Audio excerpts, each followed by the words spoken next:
Good morning, Dog Nation. I am Brandon Adams, and this is DawgNation Daily, the daily podcast for Georgia Bulldogs fans, presented today by Meriwether Tharp. What is today? Episode 2002. Pretty good year for Georgia fans, 2002.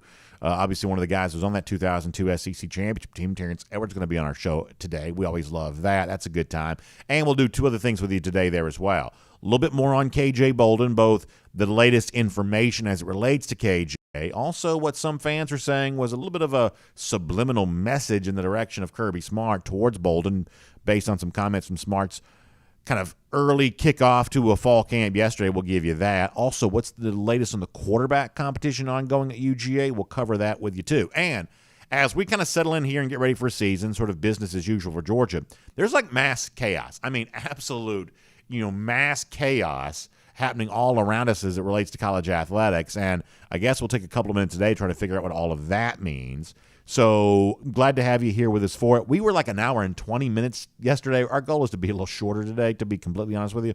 So we'll see if we can kind of keep a good pace going here and be glad to have you with us for it. It is DawgNation Daily, the daily podcast for Georgia Bulldogs fans, presented by Meriwether Tharp. And it begins right now. Today's episode of DawgNation Daily is brought to you by Meriwether Tharp, your source for Georgia divorce. Find them online at theatlantadivorceteam.com. Presented by DawgNation.com. This is DawgNation Daily, the daily podcast for Georgia Bulldogs fans. Here's your host, Brandon Adams. Obviously, Georgia started fall camp yesterday. That's a big deal as the Dogs try to go for 3-23. So before we're done, in fact, in just a few minutes' time here, we're going to get to that. Kirby on quarterbacks and kind of looking at that as kind of our first topic out of fall camp from yesterday. And then over the course of the next few days, we'll lay the groundwork from everything else. We're expecting to hear from some Georgia players today. You'll have more of that on the DawgNation YouTube page. So we're all over fall camp, including on our program here today, DawgNation Daily, presented by Meriwether Tharp. But if you don't mind, I want to start with what has also been maybe the hottest topic of all among Georgia fans going back to the last few days, which is what is five-star athlete KJ Bolden going to do when he makes his college decision on Saturday. And yesterday we got two pretty interesting, I guess, new pieces of insight on this. One of those may be Kirby Smart sending a little bit of a coded message. I'll give that to you here in a second. But let me start with something that Jeff Sentell said. Of course, Jeff is our DawgNation recruiting insider. And last night, before the hedges presented by Kroger, as you might imagine, Jeff spending a good bit of time previewing the announcement for Bolden coming up on Saturday. And there has been a lot of talk, and we understand kind of why this is. Coming off the Big Cat weekend on Saturday. That's the Auburn event we talked to you about on Monday's show, where Bolden was there. At one point in time, it was sort of thought that Auburn was now in his top two of his decision, that there was other chatter out there that Bolden maybe almost considered committing to Auburn right there at the Big Cat weekend. Pretty clearly, Auburn had become a factor in that recruitment. If they weren't already, they became a factor in that recruitment during the weekend when they got a chance to host him. There was also Bolden's own words going back to last week that he was at one point in time feeling like he was close to making his commitment announcement, or at least feeling comfortable about the announcement he was going to make. That's the better way to say that. And a coach kind of got into his ear and gave him some more stuff to think about, and all of a sudden that kind of opened things back up in his mind. So a lot of Georgia fans have been left to wonder, well, if we've been told throughout this process that Georgia is in a good spot here, and if we've been told maybe the main reason why Georgia's in a good spot here is because of the specific personal relationship Georgia head coach Kirby Smart has with Bolden, something that's not always true in recruiting battles. Oftentimes, the leader in that recruitment is going to be a position coach or coordinator. In this particular case, it seems like Kirby himself has had a pretty big impact on KJ Bolden, and if that in itself is kind of maybe enough evidence to feel like Georgia was maybe the leader in this pursuit, what does it mean then that Auburn did what it did this weekend, made the impact on Bolden that it did, and that another school, was that Florida State, maybe Ohio State, maybe less likely to be that way, were they the ones that convinced Bolden to kind of open up his mind and consider new ideas with the recruitment? Where does all this leave Georgia if all these other schools have made these inroads as successfully as it appears that they might have? Well, on that note, Jeff Sentell, I thought, had some interesting stuff last night from Before the Hedges presented by Kroger. Some of this, if you're a Georgia fan, may sound like good news. Some of this, if you're a Georgia fan, may sound like something else. But I'll let you just sort of decide for yourself. This is our DawgNation recruiting insider, Jeff Sentell, the latest intel, if you will, on KJ Bolden. This is from last night. as fickle as recruiting can be, especially in the NIL era, you got to kind of stick with what you know and kind of what you've heard. And for the longest time, I've thought that Georgia has a really strong shot with KJ Bolden. You hear names right now popping up, FSU, Auburn. Maybe FSU and Auburn is the top two. Georgia and Ohio State are looking outside, on the outside looking in. I don't believe that. I don't think that's the case. I think Georgia remains a very strong contender for KJ Bolden. I'm going to take him at face value when he told a group of reporters last Wednesday that NIL is not going to make his decision. And that's one of the things you hear coming out of certain visits to certain schools he's taken, that the number for the NIL has been reset, that it's a big number. I think it's a big number for a safety. I'm not sure I would build my football team through NIL that way. So if you're like me and you're listening closely to what Jeff Sentell is saying there, then it's almost like the roller coaster ride of, at the beginning of that clip, Jeff's like, hey, I'm sticking to my sources. I'm sticking to my story on this. Georgia's in a great place for KJ Bolden. That's sort of like the roller coaster going up the hill. You're sort of excited. Yeah, man, that's exactly right. You tell him, Jeff. Georgia and KJ Bolden, just as strong as ever. My word is strong as oak. What's that line from Jerry Maguire? My word is strong as oak. That hey, it feels good. The relationship just as good as ever. KJ Bolden, been telling you the entire time, nothing's changed. And then about the time you crest the hill, then the clip takes a little bit of a different turn. But the NIL money is getting a lot more, and it may be at one point in time, and we played this clip for you last week, Bolden said that while NIL does matter, he knows there are other things that matter more. But all of a sudden now, these desperate programs, such as an Auburn or perhaps a Florida State, they're throwing more and more and more money at this. And then all of a sudden, hey, maybe some of this is becoming a little bit difficult to say no to. You can kind of hear Jeff Sentell sort of insinuating that with that clip, and that's kind of the part of the roller coaster where it starts coming back down the hill, and all of a sudden, the good vibe that you thought you were getting from Jeff there, maybe you don't quite get as much of that. So I think what's going on there is that it's sort of just the reality of the moment. People like Jeff, who I think have felt good about Bolden to Georgia, don't see any reason to necessarily change their mind maybe yet.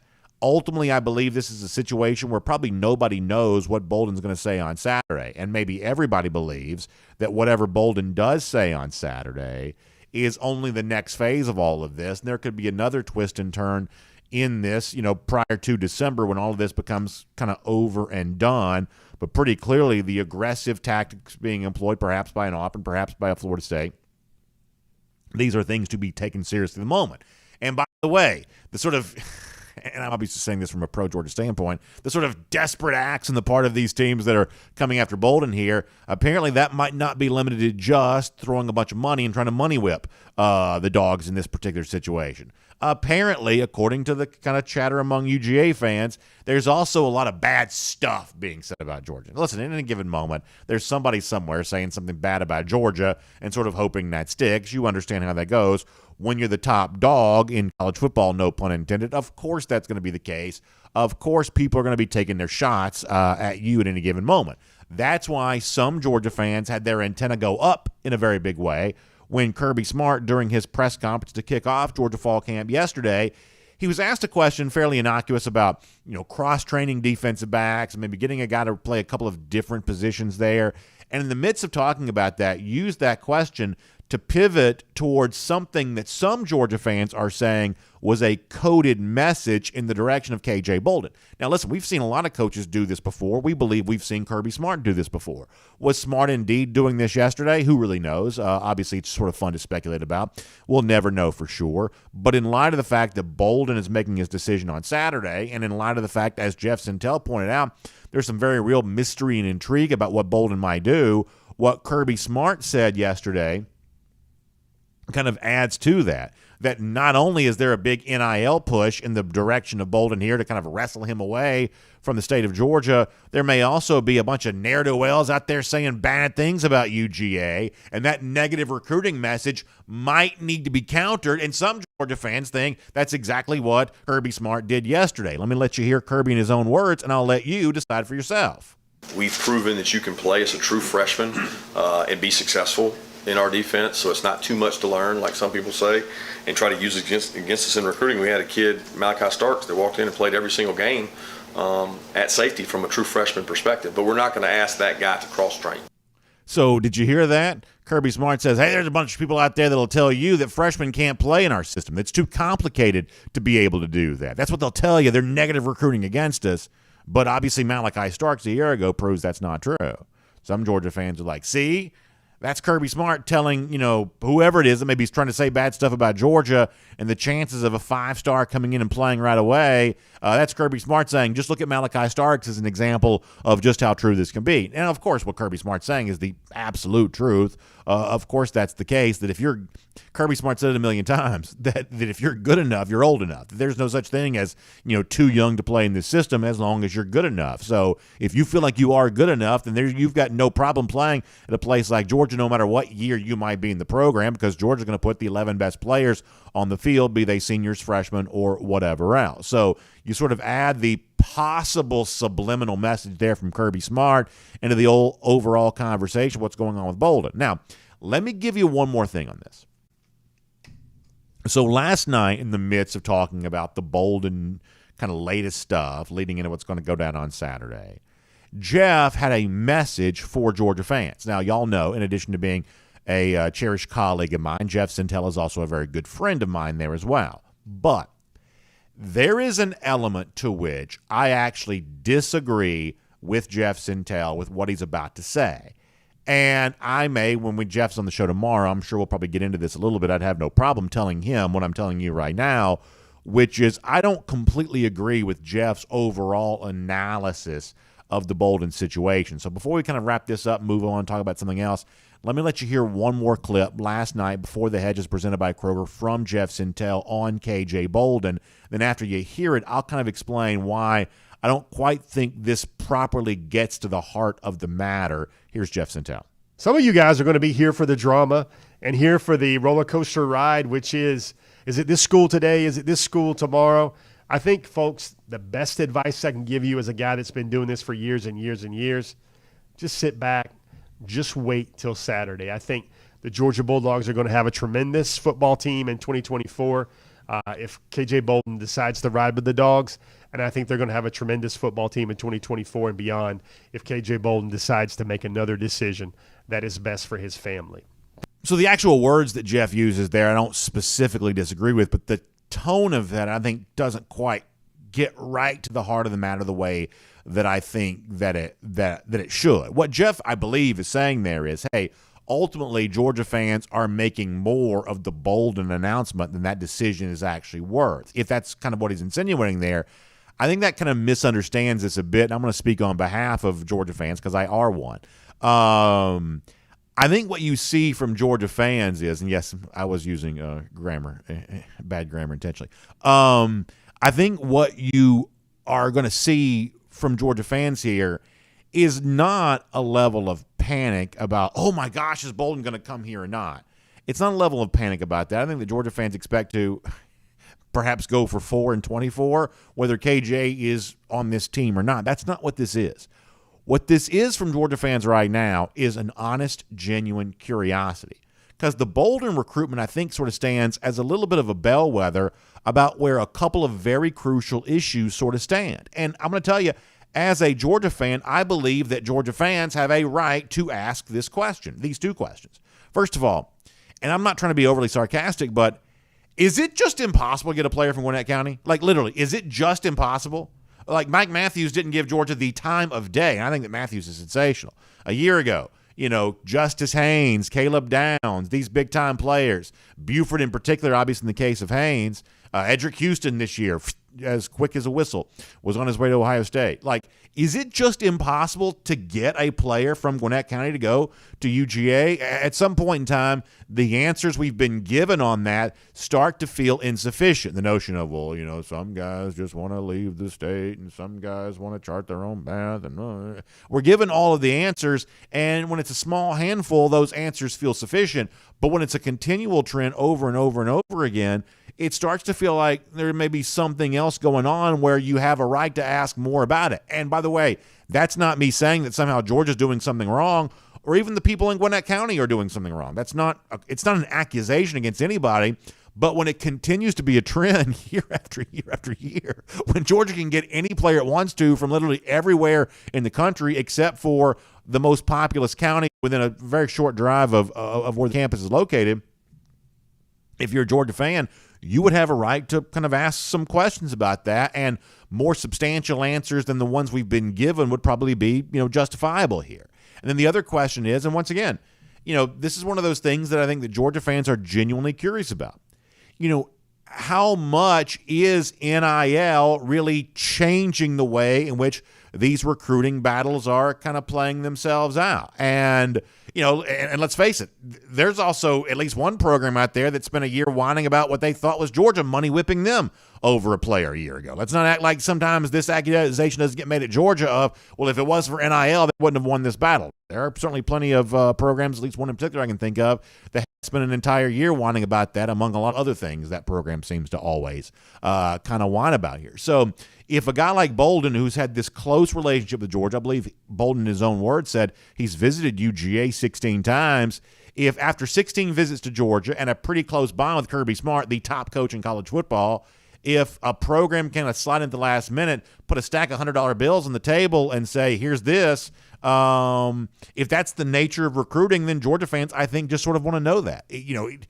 Does NIL change things this fast when it comes to all of this? Or if it's good news for Georgia on Saturday and Georgia wins, then the idea that Georgia's selling what it sells can still be of value to recruits, even in comparison to everything else that's kind of going on there, then I think that would be interesting too. So on behalf of Georgia fans, let me say here that whatever goes down with Bolden on Saturday is not about some sort of level of panic of Georgia as a program is going to fall apart if KJ doesn't come, or Georgia's guaranteed to win a national championship because it has KJ Bolden. No individual player changes the fate of UGA. The roster is overall too deep and talented to be able to do that.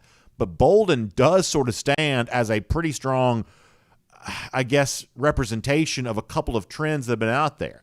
The trend of the overall impact of NIL on recruiting, whether people acknowledge that or not, and the overall, wrestling match that seems to be ongoing with Georgia in this particular county in the Metro Atlanta area that does not seem to do the Dogs, very, very, very kindly too often. So that's why there's so much hype and interest in KJ on Saturday. He is a very good player. Wouldn't be a 5-star if he wasn't. But there are some peripheral issues around this that continue to be very intriguing. They tell us a lot about the direction that recruiting is heading. And so on Saturday, you better believe Georgia fans are going to be tuned in very closely. I'll also say this. Jeff Santel also dropped you a pretty interesting nugget about Nate Frazier on his show last night. So tune in and watch that so you can see that there for yourself. I'm Brandon Adams, and this is DawgNation Daily, the daily podcast for Georgia Bulldogs fans, presented today by Meriwether Tharp. And we are happy to have you with us, whether you join us 9:45, 1st and 15, DawgNation.com, DawgNation app, 10 a.m. after that, Facebook, YouTube, Twitter, Twitch, all the video platforms. We're on the radio at noon on Athens Sports Radio 96 of the Ref, and we're available as a podcast wherever you find them, including the world-famous DawgNation.com, Apple, Spotify, everything else. Just whichever way you choose to access our show, we really appreciate you doing all of that. And a big thanks to our friends at Meriwether Tharp who make it all possible. Talk about being interested in things going on around UGA. Obviously, Bob Tharp, the great partner there at Meriwether Tharp, he is certainly that way. His wife, Ashley, their entire family, big dog fans.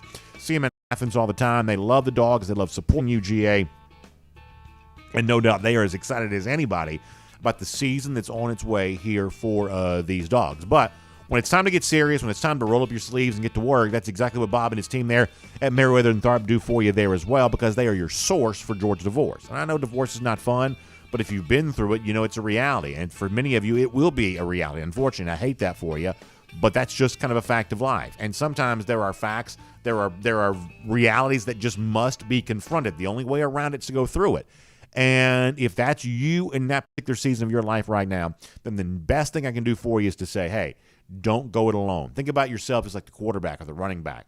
Have somebody blocking for you. Have somebody opening some holes for you. And that's what our friends at Meriwether Tharp are going to be able to do for you there as well. They take this very seriously. They have worked tirelessly, easy for me to say, much easier for them to do. They have worked tirelessly Missed that again. Let me try that one more time. Tirelessly. There you go. That's the word. They've worked tirelessly for so many of their clients so many times. And when you do that kind of work for people over and over and over again, year after year after year, when you do all of that, you develop knowledge, institutional expertise, and they want to give that to you as a way of helping your divorce process go smoother. It may not be perfect. It's not going to all be sunshine and rainbows. You know that's the case. But can they make it a little smoother? Can they make it a little better? Yes, they can. That's why you need to have an initial consultation with one of those Meriwether and Tharp attorneys. Find them online at theatlantadivorceteam.com. That's theatlantadivorceteam.com. Meriwether and Tharp is your source for Georgia divorce, and we are very happy to have them as a part of Around the Doghouse here today.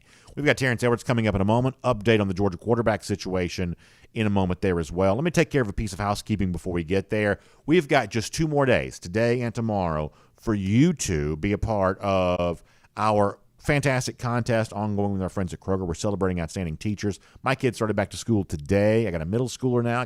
Still got a daughter in elementary school. So big day for us. Many of you doing all that kind of stuff there as well. And as we do, you think about that school where your kids are. And I don't know, if you're the kind of person who prays, you're praying for that teacher. You're obviously thinking about what's happening in that building each and every day. And you just want the best for your kids. And that means we just put so much value in the teachers that are training our kids on a daily basis, and Kroger gets that, right? So they want to celebrate outstanding teachers, and I'm honored they've chosen DawgNation Daily as the platform in which they'll celebrate them. Next week, each day of the week, we're going to announce a winner of our Celebrating Outstanding Teachers contest, courtesy of Kroger, and the teachers who win are going to get a collection of 4 incredible gift cards, including $100 to Kroger, $50 to Home Chef and Bath & Body Works and Target. So it's a great collection of gift cards, all courtesy of Kroger. And the cool thing is we're using you to nominate these outstanding teachers. And if the teacher you nominate becomes a winner, you yourself also get to be a winner too. A $50 gift card courtesy of Kroger and a wonderful DawgNation gift bag, which includes a T-shirt and all kinds of really cool stuff there. So a couple of more days to do this. Many of you already have. So go to DawgNation.com. It's super easy. You can go through the nomination process there and learn all about the contest itself. And next week, we'll start announcing our Outstanding Teachers winners, and I can't wait to do all of that. All right, so that's that, and go to DawgNation.com for more on that. Now, let's get ready to go around the doghouse, presented today by our friends at ServPro. And let's talk about what probably will be the hottest topic among all the issues for Georgia as it gets going again here with fall camp. We've done some of this on the show already this week, and we'll probably do a lot more in the days to come, and that is the topic of the quarterbacks. And yesterday, Kirby Smart said a couple of things that I do want to highlight here for a moment. One of these is about the competition overall in general. And this is another one of those clips that sort of takes a little bit of a turn as the clip is playing. At first, it sort of sounds like Kirby with sort of the typical coach speak, not really revealing anything about the topic at hand, just kind of trying to say his typical spiel. But as the words of Kirby kind of play on here, eventually he does kind of pivot towards something that's a lot more specific about what he's looking for, and ultimately what's going to decide this quarterback competition as it plays out between Carson Beck, who we believe is the leader, Brock Vandagriff, who's kind of the next most senior member of that quarterback group, and of course Gunnar Stockton, who's a touted prospect in his own right. Kirby Smart, by the time this clip is done, gets pretty specific about what it's going to take to actually emerge as the Georgia starting quarterback. So let me let you hear Kirby from yesterday to kick off Georgia fall camp. I want to see them be where their feet are. I just got through talking to the team 10 minutes ago and just said, I had 3 or 4 older players, 5th year and 4th year players tell the younger players what the expectation for training camp is. And that's exactly what I think about when I think about quarterbacks, to worry about today's walkthrough, today's recovery period, today's meetings, whatever we're allowed to have, we're going to have today. And the only thing you should worry about is that. And then tonight, you can start worrying about tomorrow. But for those quarterbacks, it's not to overwhelm themselves with the results, to overwhelm themselves with a process of getting better. They're going to get a lot of reps in the next 25 practices. They're going to get a chance to compete in the next 25 practices. So each one of them has individual things they need to work on. But for the whole, I want to see them, manage the offense, understand the offense, get people lined up, and execute. And the guy that does that best in critical situations will be the guy that becomes a quarterback. If you've ever been like any kind of walk of life, even away from football, you kind of understand that sort of the top level of understanding is the ability to teach a concept. In other words, you might, for your job or if you're in school or something like that, you might be able to understand something when it's explained to you, but the highest level of understanding is being able to explain it to somebody else. Many of you have kind of interacted with that in some form or fashion. And that's kind of what Kirby Smart's saying, and kind of no uncertain terms, which is, hey, I want to see a quarterback who is in such control of this situation that he's able to tell other people what to do. I want the most knowledgeable person about this quarterback situation to be my quarterback. And by the way, when you've got a center like Cedric Von Prawn-Granger, who's been here since the dawn of time, it's hard to know more about the Georgia offense than he does. Even with the changeover from Todd Monken to Mike Bobo, conceptually enough stuff stays in place that a guy like that is probably the most capable of lining anybody up. And I think what Kirby's kind of hinting at there is, hey, I need my quarterback who's not anywhere near as experienced as a guy like that is. I need him to know just as much as a veteran presence like Van Prawn-Granger probably does. Just to sort of cite one example here of how knowledgeable some of the players in this Georgia offense are. But I want to see quarterback be that knowledgeable, if not more so, because that's just what you sort of require from quarterback. And this is where those August scrimmages become really interesting. And by the way, some of you will get a chance to see these, whether you be, high school coach or a booster or whatever else. People will see some of this kind of stuff. And, when you do, to watch the way that the offense is managed. Does the offense move down the field? Football is just more fun to watch when a quarterback is in control. When it comes to one of those scrimmages against a very good Georgia defense, if you see a quarterback who's just kind of managing things, who's just kind of moving an offense down the field, then you kind of know that you might be in a pretty good position there. So Kirby kind of gets pretty specific about exactly what it's going to take to win this starting quarterback job. Now, we've talked a lot the last couple of days about, well, is the way we perceive this to be at the end of spring practice still true, where Carson Beck seemingly had emerged, likely to be the starter? Is he going to be the guy for Georgia? And maybe with that in mind, Kirby was asked yesterday about the leadership traits that Carson is showing, because we do know that while a big part of this job is throwing the football and actually performing on the field, there's also kind of an intangible element what the quarterback brings to the table. And so Kirby did talk some more about that yesterday too. So let me let you hear that as a way of getting full context here. Carson is a very even keel individual. He's been that way since we recruited him all the way back to his 11th grade year. He's not a highs and lows. He's not a real emotional guy. He's not a real fiery guy. He's very laid back, and he understands his job. He's very intelligent, but he's, every leader has their own way, and he certainly commands the room. I think the players around him understand how bright he is, and they trust him. And Carson's had a lot of reps and a lot of work. They just hadn't all been game reps. So he's had a huge mass of reps against good defense, against really good defense in ours. So, but his leadership methods kind of still being developed. It's no different than Gunner and Brock. I mean, they each one have different ways about them, and that's true with the guy that just left too. So this is where, if Kirby were to hear this, he would be driven crazy, because I'm going to start reading between the lines on some of this kind of stuff, and to me, that sounds pretty positive about Carson. What it sounds like is, hey, I like a lot of stuff I'm seeing in Carson Beck, but it's not finished yet. Doesn't that sound like that to you? It sounds like, hey, this is a situation where I've seen decent amount of growth. It sounds like there from Carson, but I still want to see more, or I'm not quite ready to sort of punctuate this and validate this just yet, a full endorsement as of yet, but I kind of like where this is heading.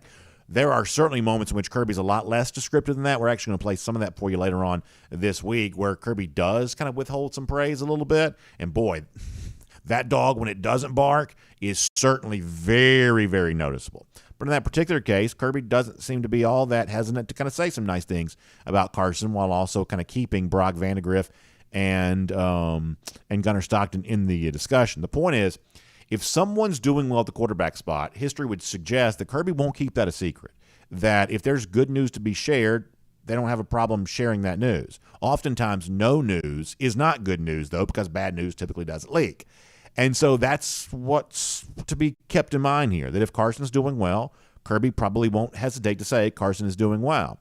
If Brock Vandegrift is making a big push, once again, Kirby probably won't hesitate to say that because it only spices up the competition, which is probably what he wants to begin with. So take that for what it's worth there. A little bit of tangible, specific praise about Carson Beck, and the more specifics you hear about the quarterback situation in the days and weeks to come, the better idea I think you'll have of where all of this is possibly heading. And that is around the Doghouse, presented today by our friends at ServPro. Now, luckily, the situation at Georgia right now is actually not that much of a mess, right? Everything's kind of well kept and put together, and everything's working just as smoothly as it ever has. And as football fans, we're very thankful for that. But for some of you, your situation is very, very different than that, either at your home or your workplace or whatever else. And listen, I'm not making light of this. This is going to be very serious. If you've got fire damage, I drove by a house of the day, and I happen to see, it's not in my neighborhood, but just I guess relatively close to where I live, and boy, you see the way in which that fire damage creates just a noticeable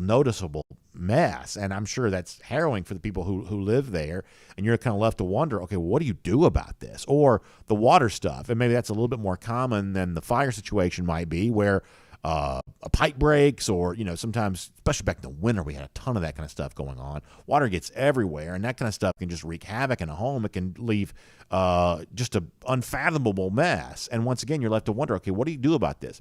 If it's your home where your family lives, if it's your commercial property where your business is operated out of, it's a rental property you have, what do you do about one of these gigantic messes that has to be cleaned up? Well, what I hope you'll do is take my recommendation and reach out to my friends at ServPro, the restoration specialists, who can put all of this together for you back like it never even happened. That's what ServPro is all about. They clean up your mess, they send their team out there, and they get it done. When it's all said and done, it's almost like you could blink your eyes and literally, like the terrible event that may have taken place, like it never even occurred. So that's why ServPro is a name you need to know. Now, each franchise independently owned and operated. What that means is, when you do business with ServPro, you're doing business with a company that's got just as much of a stake in the outcome as you do yourself there. So please find them online. It's servpro.com, S-E-R-V. Servpro.com, S-E-R-V. Find ServPro today online at servpro.com. Okay, so we've got mass chaos in college athletics, and I don't mean that lightly. It's absolute anarchy way out west in the ACC, and frankly, I'm honestly not sure what's going to happen. I think I know what may happen immediately next, but what's going to happen after that and after that and after that, I'm not quite so sure. So we're going to try to figure this out before our show is done. So we'll get to that here in a little bit. Also, I'll remind you about something fun taking place at DawgNation tonight before we're all said and done there as well. So we'll cover a lot of ground here in a little bit. But for now, I do want to keep the conversation ongoing, both about what's happening at Georgia practice and kind of the overall state of affairs when you maybe got a program saying bad stuff about UGA and the recruiting trail. How do we make sense of all of that right now? Well, let's talk to Terrence Edwards and see if he can help us here on DawgNation Daily, presented by Meriwether Tharp. From Athens and across the SEC or wherever the recruiting trail may lead, here's a DawgNation.com insider. We got great graphics on the screen here. My laptop's covering it up. I want to make sure everybody can see the really nice graphic package our folks here at DawgNation have put together for us. You'd love to see that. Also great to have Terrence Edwards on the program today there as well. Terrence, I'm glad to have you. We're just talking about quarterbacks there a moment ago. I know we've talked about this a good bit, but let's reset this a little bit, kind of going into the start of fall camp here.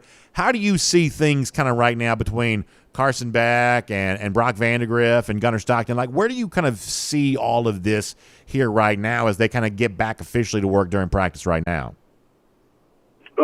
Like we all think, Carson is going into camp as the number one guy. Don't want to call him the starter yet because Kirby has not named the starter, so he's the number one guy going into camp. But we all assume that he will be the starter going into game one. And I think, with Brock probably number two and Gunner's number three, and that can change.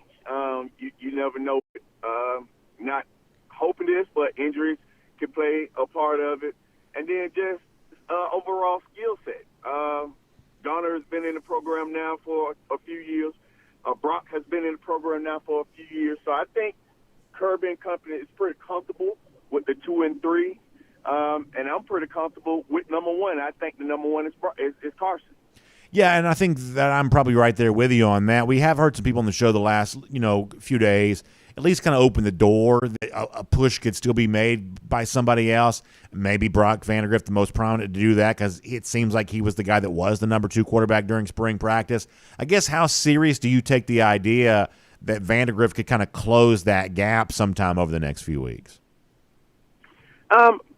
He can close the gap, but I honestly think that Carson will open the season opener as the starting quarterback. He's waited his turn. I think he performed well in the spring game. I think he's performed well from everything that I've heard throughout spring practice, throughout summer. He's been the leader. So I think Carson has kind of entrenched himself on being the day one starter.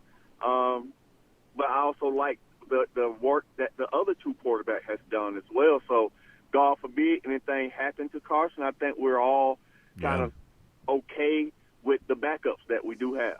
I don't have the photo to show on the screen, but a lot of Georgia fans, if they weren't kind of sold on Carson Beck before, they're sold on him now for sure. Did you see he kind of got the Staquavius fade? He kind of got the little, the nice little shorter cut there, kind of looking like what Stetson Bennett looked like going into last year's national championship, and obviously the beginning of last season there as well. So for Georgia fans who may have been on the fence about Carson, the fact that he's kind of got the Staquavius fade going like Stetson Bennett had last year, that sort of won some folks over there, Terrence. Oh, most definitely. The haircut tells it all. You got to have that little swagger, the gamesmanship, and it looks good. It's a nice cut, and going into camp, you got to have that type cut because you're tired. There's a lot of things going on. You're just not going to have time to go get a haircut. So why not get your little buzz cut and just see how it goes from there? Quinn Ewers kind of did the same thing too, right? The Texas quarterback, he had the long mullet there for a while. He kind of got serious there too. So that's kind of like the signal from quarterbacks now, right? Like you said, hey, it's camp. I got to get serious. I can't be trying to look pretty out there. Let me just get it kind of high and tight and let it feel good underneath the helmet. Because my guess is, having not been a player, certainly like you were, my guess is too much hair inside one of those helmets on a hot day probably does not feel great. Oh, it doesn't. A lot of hair, it doesn't.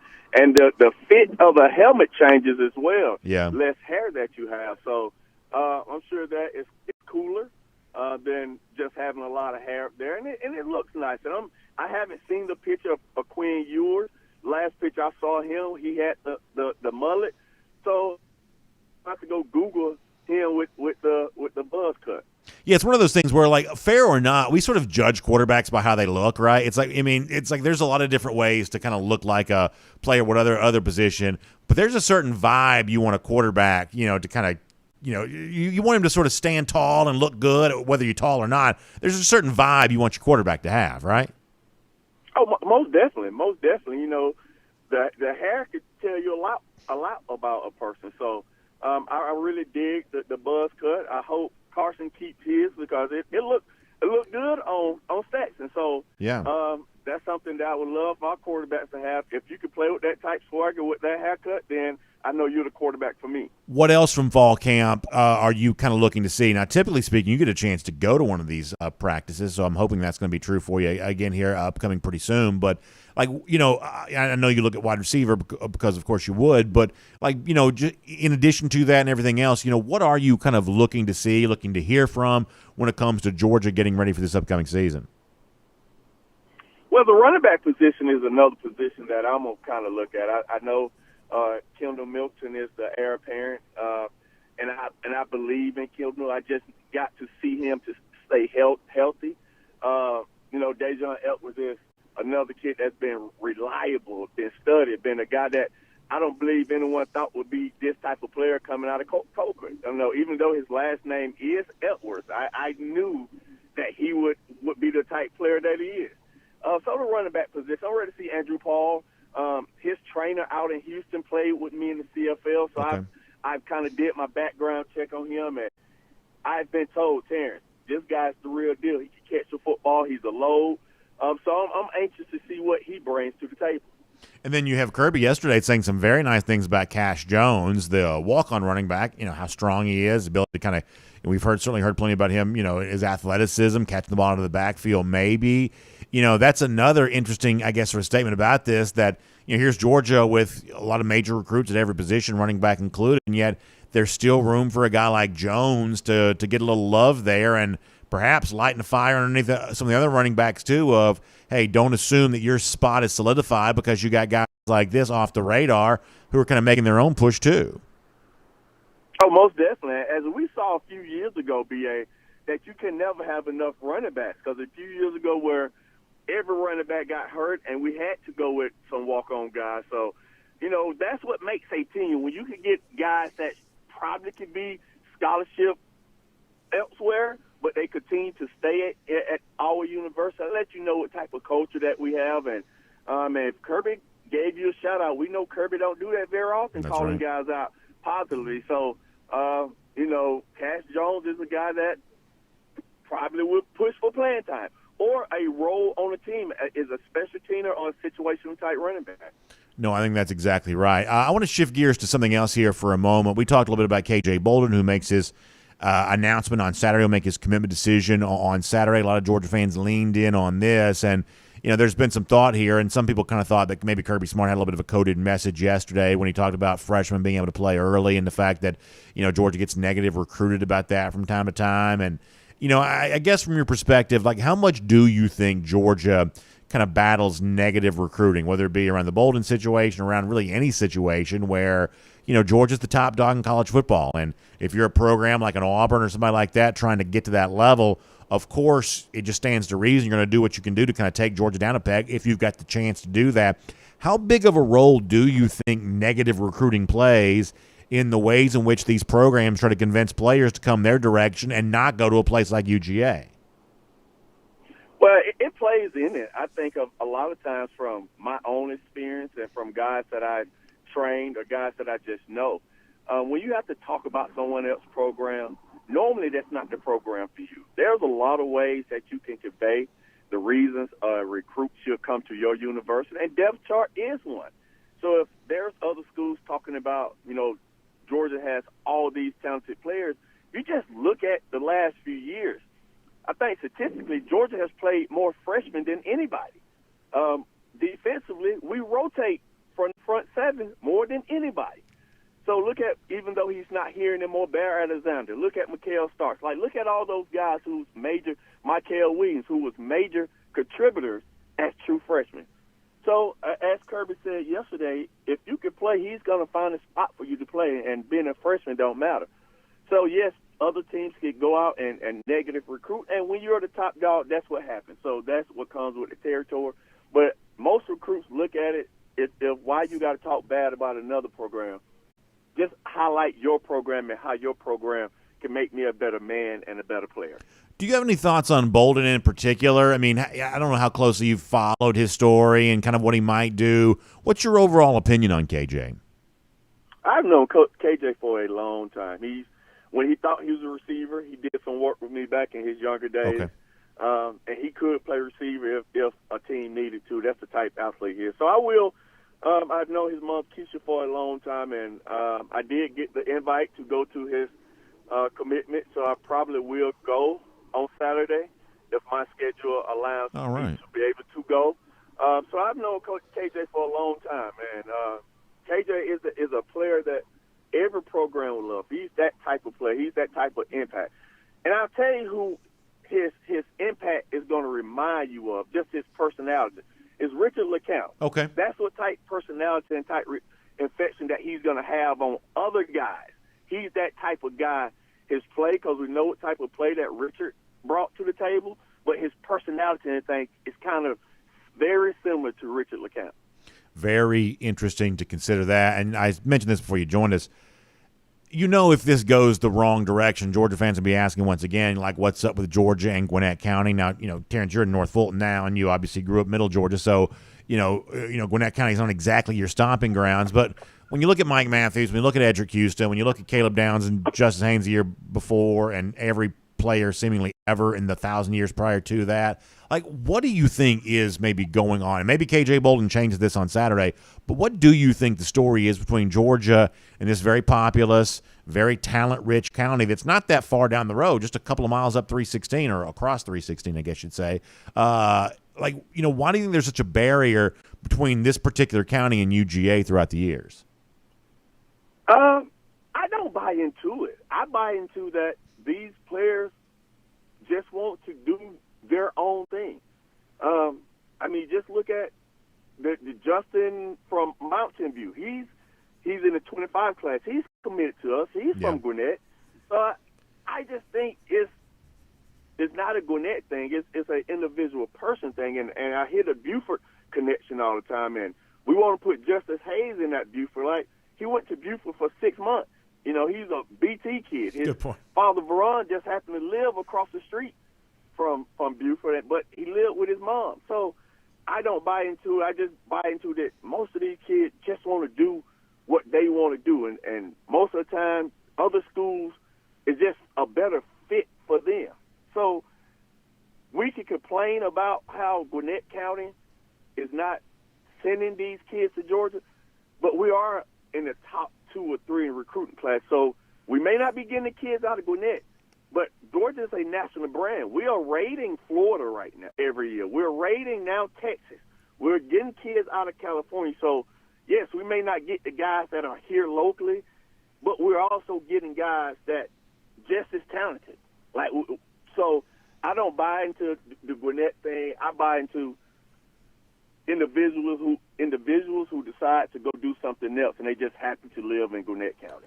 Let me squeeze in one more thing before we let you go. And you've obviously been very busy with, getting ready for your own season there at Milton, and you got a lot going on. So I don't know how much of this you're even, following all that closely. But there's a chance today we find out that both the Arizona schools, Arizona and Arizona State, are leaving the Pac-12. Florida State has basically said it plans on leaving the ACC, although right now, legally speaking, it's not obvious how they would necessarily do that. But it seems like we're about to have major league chaos once again in terms of teams that won out of one conference trying to get to another, and who knows what happens, like say Oregon and Washington. That to me is very uncertain right now. The fact that all of this is happening like right before the season's supposed to begin, as practices are taking place, for some people, Terrence, that's kind of distasteful in terms of we want to talk about the game on the field, and you've got all this boardroom stuff that seems like it's dominating some of the conversation. Are you kind of turned off by that there as well, the fact that there's so much of this taking place at a time in which we really ought to be getting ready to watch games on Saturdays on our TVs? Instead, we're talking about what chancellors and boards of regents and things like that are doing. Right. It's a big – we all know college football is a business. It is a billion-dollar industry, and that's where it is. It's being about the money. It's still going to continue to be about the money. So that's why I'm not so upset that the players are finally getting a piece of the pie. But it's all about the money at the end of the day. Follow the money, and the money rolls upward. And most of those guys that we're hearing about is profiting off college football, and their pockets are being, getting bigger each year with TV deals and everything else. So schools are trying to move conferences about the money. So at the end of the day, we can all complain about the players and their movability and their NIL, but we never talk about the people that's in charge that are profiting off the backs of these college football athletes, and we never talk about them. Terrence, I think it's a fair point. I do, and it's probably an issue we'll have to address at some point in time in the future there as well. So I appreciate your thoughts on that today, and obviously, by the way, Milton, you got scrimmage on Friday. Who's Milton playing on Friday? So yes, we play on the 10th. So that's that Thursday, and we play the mighty Gainesville Elephants on that August 10th, next Thursday. That is going to be a fun one right there. That's good to know about. Appreciate you sharing that. And for folks who want to find out more of the Terrence Edwards Wide Receiver Academy, the fun stuff you got going on, how can they find you on social media? Oh, you can find me on all social media platforms at Terrence Edwards Wide Receiver Academy. Hey, Terrence, have a good week. We'll look forward to talking to you soon, okay? Thank you. Let's take a look around the rest of the league. This is SEC Through. Good stuff from Terrence Edwards there. I got some more thoughts on some of this realignment stuff. I'll get to that here in a moment. Let me remind you, though, for now, we are cruising around the SEC courtesy of Royal Caribbean. And obviously, when I talk about Royal Caribbean, for me, that conversation sort of begins and ends with Perfect Day Coco K. Somebody asked me the other day, what is the thing he's having a family vacation, something like that. Like, what is the thing that's going to kind of set that apart on a Royal Caribbean Cruise vacation? And for me, it really is Perfect Day CocoCay. It's the private island, exclusive for those on a Royal Caribbean Cruise vacation. There's nothing like it. There's, a lot of folks kind of pretend to have something like that, but there is nothing like Perfect Day CocoCay. It really is the thing that sets apart a Royal Caribbean Cruise vacation from any other kind of vacation you can possibly take. And that's why, every sort of search I go on for my next Royal Caribbean Cruise vacation, they all sort of begin for me with Perfect Day CocoCay. I love the private island, the thrill side, the chill side. And, kids want to enjoy the water park, things like that. Adults kind of sometimes want to enjoy the Oasis Lagoon pool or the area kind of around the beach.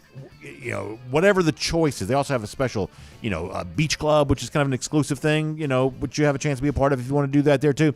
There's just so many different fun options that make that really unlike anything else you can do. So if you're taking a Royal Caribbean Cruise vacation, I think you should. I think your search on that should start with a ship that's visiting Perfect Day CocoCay. And the cool thing is, so many of the new options for 2024, you better believe they'll be going to Perfect Day CocoCay, including the brand new Icon of the Seas. You've heard us talk about that. Utopia of the Seas when it debuts in July, and April of 2024 when the DawgNation cruise set sail will also be going to Perfect Day CocoCay there as well. And speaking of that, on an Oasis class ship right now, one of the largest ships at sea, Allure of the Seas.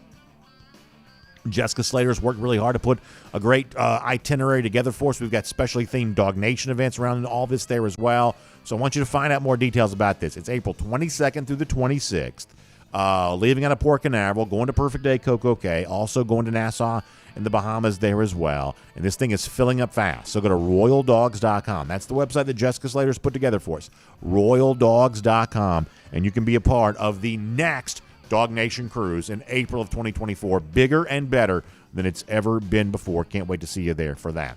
All right, so let me give you the facts at hand. Then I'm going to give you a couple of opinions as it relates to what's happening around college athletics right now. So my understanding is there is a Board of Regents meeting in Arizona tonight. Now, this is one of those deals where the Arizona Board of Regents makes decisions on behalf of both Arizona and Arizona State. We could hear tonight that both of these schools plan on leaving the Pac-12 to join the Big 12.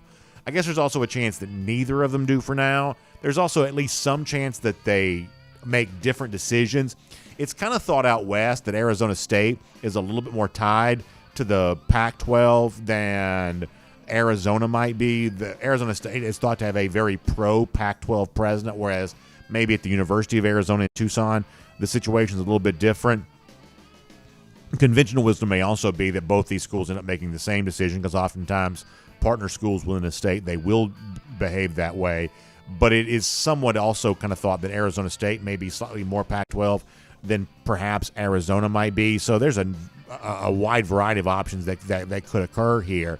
And if Arizona and Arizona State make the move to the Big 12, because of the fact that the Big 12 is going to have a better media rights deal in place than the one the Pac-12 is going to have, then the latest chatter is that's going to set off a lot of other dominoes that fall. Whereas at that point in time, as has been suggested, the Big Ten may feel comfortable then going after Washington and Oregon. And obviously Utah, which has been pretty devoted to the Pac-12 as of late, they may also make a move towards the direction of the Big 12 there too. And essentially the Pac-12 could just completely disintegrate.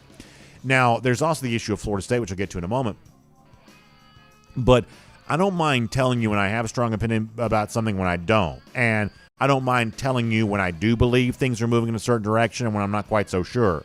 And this is one of those things where I guess I'm not quite so sure how all of this is going to play out, because while I believe some of those four corner schools, Arizona or Arizona State, maybe both, maybe Utah too, they go to the Big 12, I can't quite be sure what this means for Oregon and Washington. For a good while, the Big Ten has sort of said, post Kevin Warren, the commissioner who's now out and he's the president of Chicago Bears now, the Big Ten has sort of suggested they weren't interested in adding Washington and Oregon. But now there's a belief out there that maybe all of that was just posturing because they didn't want to be the conference that was thought to have ended the Pac-12. That's a little bit of a distasteful brand to have to wear, I guess. And so maybe when they were saying they didn't want Oregon and Washington, they were just sort of pretending.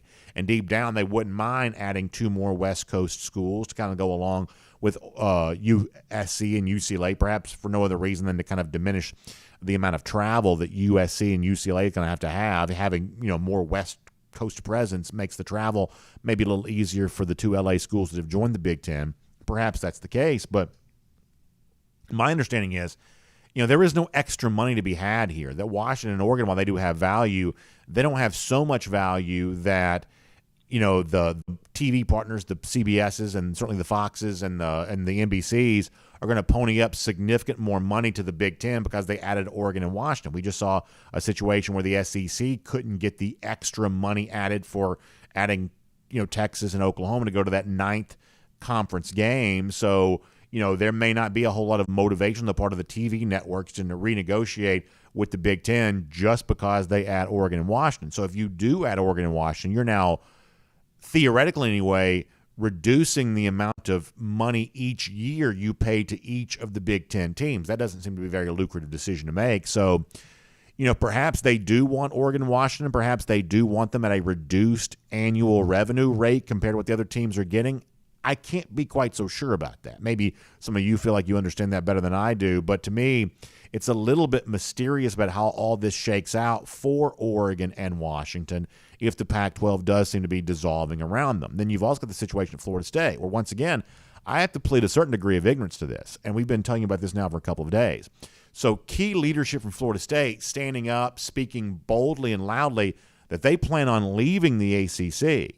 Honestly, I'm not a lawyer, so my legal expertise is not worth a dime, but based on my understanding of the contract that's in place with the ACC, I don't have any idea how Florida State thinks they're going to do this. Like the buyout they would have to pay to leave the ACC, my understanding is, it's onerous. The Texas-Oklahoma buyout to leave the Big 12 was fairly large enough that the two schools have now stayed in the Big 12 for as long as they have because they didn't want to pay it, but that was only for a couple of years. The ACC contract's another however many years into the future, many, many years into the future. So you're talking about a buyout per year on the basis of all these future years still left on that deal. Plus, my understanding is, at least based on some of the stuff that I've read, in addition to the buyout to kind of get out of the contract, their media rights would also kind of remain with the ACC, that if the contract is written the way that it's been stated, I don't know how many people have actually seen it, but the way it's been reported to be, I just don't see how Florida State has a real opportunity to kind of wrestle itself away from the ACC unless the entire league dissolved, which most of the schools in the ACC would not benefit from having that happen. So Florida State's saying all kinds of stuff right now. I just don't quite see how that's going to work for them. But I will tell you this, though, that if the SEC grabbing Texas and Oklahoma has set off a chain reaction of events that caused the Big Ten to reach out west and grab a USC and a UCLA, and perhaps an Oregon and Washington if it goes that way. And eventually, the Big Ten were to also have an opportunity to grab a Florida State, because there's reason to believe that the SEC would not value Florida State quite as much as the Big Ten possibly would. And for Florida State to be incredibly lucrative to be in the Big Ten, if somehow this set off a chain reaction of events where the Big Ten reached out west and grabbed the LA schools, reached down south and grabbed Florida State, perhaps somebody else to go along with Florida State, then I don't see how you could view this as anything other than Greg Sankey playing a game of chess that he lost badly. I don't know how you could see that in any other way if that's the way this worked out. And I think it's really interesting at the time how few people within the SEC were celebrating the addition of Texas and Oklahoma. I'm talking about SEC homers, like the kind that I am and the kind that many of you are. We love the SEC. We like beating our chest about how good the SEC is. And when the SEC adds Texas and Oklahoma, kind of a power move, I think a lot of us were like, what? Really? Is this good? Is this good for college athletics? Is this even good for the SEC? And if that action caused the Big Ten to do everything that it's done, as distasteful as some of what the Big Ten has done might be to some people's eyes, still, it would be the kind of power play that sets up another power play that actually leaves the SEC in a weaker overall position than it would have been before. Isn't that just sort of cut and dry? Now, let me give you one more big thought on this, and then after that, we'll kind of leave this be. A lot of the national media types seem to be asking the question of, well, how do we get to this point? How do we get to this point where college sports west of the Colorado River is completely dissolving before our very eyes? And this is one of those things where You have to live so far up in an ivory tower not to have seen this coming for 30 years. And frankly, the average fan, the kind that exists here in the SEC, has been saying this forever, and everything that average fan would have said over the course of the last couple of decades is being proven true right now. And no one else is going to report this, and no one else is maybe even going to notice this. They certainly won't say this out loud, but that's why, shows like this exist here a little bit. Look at the most recent example of this. The schools that were left in the Big 12 after Texas and Oklahoma, departed were not major fan bases. These were not, lucrative business, opportunities. It's the Oklahoma States, the Texas Techs, and programs like that. But they do have a certain level of passionate fan. Maybe a small number of passionate fans, but a certain level of passionate fan. They care about their programs. And what they would have told you was, hey, our league is best positioned to survive more so than the Pac-12 because nobody cares about Pac-12 football. People at least do care about the remaining schools in the Big 12. Maybe not the same number of fans as Texas and Oklahoma have, but a degree of passion among the fans that do exist. And the ivory tower, university presidents and the ivory tower media types who kind of go to the same cocktail parties as these university presidents, they sort of laughed in the face of the Big 12 of, you idiots don't know what you're talking about. The Pac-12 is prestigious. The Pac-12's got these fancy pants academic schools. The Pac-12 is best positioned to survive, and the Big 12 is little more than just, a glorified version of the Sun Belt Conference. Well, guess what? The Big 12 is actually positioned to thrive right now. Not to the same level the Big 10 and the SEC are, but it's going to exist 5 days from now, something the Pac-12 may not be able to say about itself. In the battle that has been going between the Big 12 and the Pac-12, the Big 12 won. And the average fan realized it was going to win the entire time, and the media types who spend their time emailing and texting back and forth with university presidents, university athletic directors, they were slow to realize that. The same thing's been going on for a lot longer than that there as well. SEC fans here in our part of the world would look at the Pac-12 for years and say, this league doesn't matter because their fans don't care. And what we've been told over and over again is, you rednecks down there in the South, you think the SEC is the only league that plays football. But what we've been telling you is, over and over again, that you don't try as hard as we do. You don't invest the kind of money that we do. You don't have the kind of fan passion that we do. You don't play at the same level. And at one point in time, that would have gotten you derided as, like I said before, some sort of redneck, some sort of person that just didn't appreciate the fact that college football is a national sport. And what we would have said is, it ain't as national as you think it is, at least in terms of the most competitive teams playing the best games with the most passion. It's just not the same thing. Right now, we're finding how true that is. The Pac-12, it may not exist anymore. And frankly, people down here care more about that than people out there do. Of all the talk about what's going to happen to the Pac-12, what the future may hold, and this and that, how much of this chatter is actually coming from Pac-12 fans themselves? This is mostly a media-driven event. And down here in places like this where we care about college football, we sort of seem to care more about the future of the Pac-12 than people who actually live in the Pac-12 footprint seem to care. And the same thing, by the way, is true for the ACC. For a long time, those of us who are SEC fans who have essentially laughed at the ACC, a bunch of, people sitting around a country club table in, North Carolina somewhere saying, our league is special because we got all these, fancy, Wake Forest and Dukes and all this kind of stuff.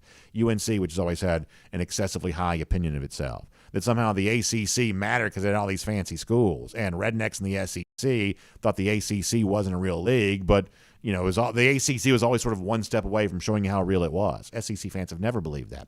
Not for a second. The SEC has always rightly viewed the ACC as a totally inferior league. And now it's obvious to everyone that's the case. See, TV ends up being the great equalizer for all of this. TV doesn't play the prestige game. Oh, your fancy school, how many fans do you have? Oh, your fancy school, how many wins can you get? How successful is your football program? TV kind of cuts through the clutter on all that kind of stuff. What the average SEC fans told you for a long time is Pac-12 is a league far below the standard of the SEC. We now know that's true. It's going to disappear because of that. The ACC is a league far below the standard of the SEC. A program like Florida State now trying to exit the league because what has been pretended not to be true is obviously true. The ACC simply doesn't play at that level. So how do we get here to this point in college athletics? Because a lot of people have been ignoring what average fans have been telling you for decades, that there are certain leagues that just don't try as hard. There are certain leagues that just don't matter as much. And we were told for a long time that we were somehow idiots or rednecks, whatever else, for believing that it just means more. The problem is, of the other leagues, it should mean more than it does. If you want to play at the same level and if you want to share the same revenue pie, you just got to try a little harder. And some of these leagues just simply either don't want to do that or don't know how to do that. But that's why they're on the verge of disappearing. We'll make that cruising around the SEC, courtesy of Royal Caribbean. All right, a couple things before we let you go. First of all, great time right now to try yourself some Dr. Pepper strawberries and cream, because let me tell you something. Here in SEC country, where college football is thriving on a regular basis, Dr. Pepper is a big part of everything we do during the college football season. And this season, Dr. Pepper strawberries and cream is going to be a big part of what you do there as well. At least I think it should be either the Dr. Pepper strawberries and cream or Dr. Pepper strawberries and cream, zero sugar. I hope you will enjoy it, because I think you will. We've loved Dr. Pepper for a long time, and now the brand new permanent flavor offering from our friends at Dr. Pepper takes it to a brand new level there as well. So go by your local Kroger or wherever you're doing your grocery shopping and find yourself some Dr. Pepper strawberries and cream and Dr. Pepper strawberries and cream, zero sugar. One more thing before we let you go here today, and that is this. Tonight on DawgNation Happy Hour, presented by Marlowe's Tavern, makes a debut. We've done a show like this before, but never anything quite like this. In fact, Kaylee Mansell is going to be a terrific host for this show each and every week, and you're going to have a rotating cast of DawgNation folks who pop on and participate in the show there as well. Tonight it's me, and it's my good friend Jeff Sintel there as well. By the way, more on him in a moment. But we're going to be hanging out with Kaylee Mansell, and we want to hang out with you there too. Obviously, tuning in to watch the show, but also being invited to participate in the show there too, because we're going to take your calls live, as we often do. And this is going to be a part of the DawgNation Happy Hour, courtesy of our friends at Marlowe's Tavern, each and every week. Can't wait to have you a part of it. Can't wait to make this be a regular Thursday staple for you. Kaylee Mansell, a cast of folks from DawgNation, which includes me tonight, Jeff Sintel there as well, and your phone calls too. So make plans. Set your alarm clock, set up whatever you need to do, notification, whatever else, reminder to be there with us 7 p.m. tonight for the debut of DawgNation Happy Hour, presented by our friends at Marlowe's Tavern. Make sure you check that out. I can't wait to see you there.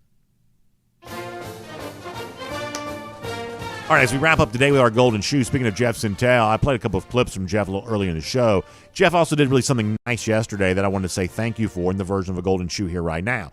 This week, we celebrated our 2000th episode of our show, as many of you are probably aware. Go back many years ago, we celebrated our 1000th episode. And one of the things our team here at DawgNation had done for me is just kind of a way of kind of celebrating that particular moment. They had some T-shirts made up. Now, we didn't sell these or anything like that. This is more of like an in-house thing. But some T-shirts made up of me. And you can't quite tell that from the graphic there, but Jeff wore his last night on Before the Hedges, presented by Kroger. You see those lousy, stinking gators. That was the phrase that was underneath there. So this was just kind of a fun thing our DawgNation team had done for me a couple of years ago. Jeff wore that on his show last night. So I appreciated that from Jeff. We'll give him a golden shoe for that here today. Very funny to be able to see that. Thank you, Jeff, and thanks to all of you who've been with us for these 2,000 episodes. But by the way, speaking of, as I mentioned, those lousy, stinking Gators, how about back in Jacksonville, 86 days from right now, beating up on Florida again. That is fun to think about, and that is our Gatorator countdown. We'll see all of you back here tomorrow. DawgNation Daily, presented by Meriwether Tharp. Look forward to talking to you then. And on video, time now for the R.S. Andrews Cool Down. R.S. Andrews, the one you turn to for your air conditioning, heating, plumbing, and electric needs. They'll show up on time. They'll do the work that's promised for the price that's promised. You can trust them on all of that today. I want to take your comments, roll through all these comments here today, and see how everybody's doing. Mike Mazzell checking in. Always love to see him. David West there as well. Let's see what else is going on. Philip Jordan Wells and Jacob O'Neal talking about, oh, yeah, tonight's the Hall of Fame game. So you got the new look Jets against the Browns. That's going to be a lot of fun. I don't know how much of Nick Chubb you see in a week one preseason game. Hopefully not too much, but should be a lot of fun. There's a lot of buzz around the Jets here right now, so that's kind of interesting. Let's see what else. Ryan Walker and Ryan Wilbanks also talking about the history there in Cleveland, for sure. Ryan Walker, of course, one of our great call-in guests. Maybe he'll call in tonight for our DawgNation Happy Hour for sure. Kevin Cook says he'd like to throw back a few with Kaylee Mansell. Listen, Kaylee could probably throw a few back. There's no doubt about that. We're talking to her yesterday about her beverage of choice for happy hour. She talked about Jameson on the rocks. So Kaylee's serious now. Kaylee's serious. Let's see what else. Mike Massell says no Chubster tonight. Yeah, as probably should be. Kevin Cook said the same thing. I wouldn't play Chubb at all. No, I probably wouldn't either. Ryan Walker says my two standout players this year be Andrew Hall, a.k.a. Clinton Portis 2.0, and Tyke Smith. Yeah, I think that Tyke is an interesting name there. Seems like he had a pretty good spring. I mean, my guess is that star battle is probably still ongoing a little bit. You talk about freshmen playing. Last year we saw Malachi Starks do that a lot. A freshman this year who might be in a similar situation, maybe someone like Janelle Aguero. But, in the case of the safety spots, it seems like they're occupied. Starks is a year 2 guy. Javon Bullard is one of the best players in the SEC. So if Aguero is going to get on the field, maybe that comes at times that star position. So it could be that Tyke still has to hold off Janelle on there in that particular battle. But obviously Andrew Paul is going to have a chance to kind of show what he's all about there too, for sure. Miriam Corbin on the subject of the Marlows. So tonight we're not at a Marlows. We're just doing a show sponsored by Marlows. But we do have a Marlows show coming up here very, very soon. All right, back on DawgNation.com for, a Marlowe's appearance, what I mean to say. Let's see what else. Mark Brinkman asking about the UGA bookstore on game day. I have not heard who is going to be there for that week 1 signing as of yet. Sometimes that doesn't come out until a little bit later, but we'll try to let you know that when we see it. One of the things I have seen from Georgia fans, a little bit of chatter about, is what's going to be happening on the bridge on game day. We should probably talk more about this. The fact that a good portion of the bridge is now going to be a ticketed area on game day, which on the one hand probably makes the flow around the stadium a little bit easier. They've kind of, on the north side, they've sort of extended the ticketed area kind of beyond the old boundaries of the stadium to sort of make more room for folks to walk around. Being able to walk around the bridge will make that more convenient, but a lot of fans have enjoyed using that bridge as kind of a thoroughfare outside the stadium too. I actually use that post-game every single day trying to get over towards the bookstore. That's going to get a lot trickier with that bridge now being a ticketed area. That's going to take some getting used to there. Matt Rukavina says the only way to stop this musical chairs game is to share the revenue across all the conferences. Otherwise, we'll have the Big Ten, the SEC, a la the NFC and the AFC. Yeah, certainly the Big 12 has taken some pretty good steps towards survival, but obviously the money they make is so much less than these other 2 leagues do. And where this could potentially become a problem is, a bigger problem than it already is eventually, I think it sort of stands to reason that some of the TV revenue is going to start going in the direction of players, whether they're characterized as employees, which I'm not really in favor of, or whether they're sort of paid without being categorized as employees. In some form or fashion, that big chunk of money, the largest sum of money that exists in college athletics, the media rights revenue, will start being funneled more directly to the players. And at that point in time, that's where the divide could become huge because, if you're one of these leagues that has the bigger media rights deal, you have the potential to pay your players even more. And at that point in time, you could see an even larger chasm between the conferences who have the better players and the conferences who don't. And frankly, for the SEC, which has had a huge talent advantage over the Big Ten, that could be a way the Big Ten could close that gap. If you can convince somebody to go tolerate one of these Midwestern winners, you might just be able to pay your players a little bit more, and that could kind of close that gap a bit.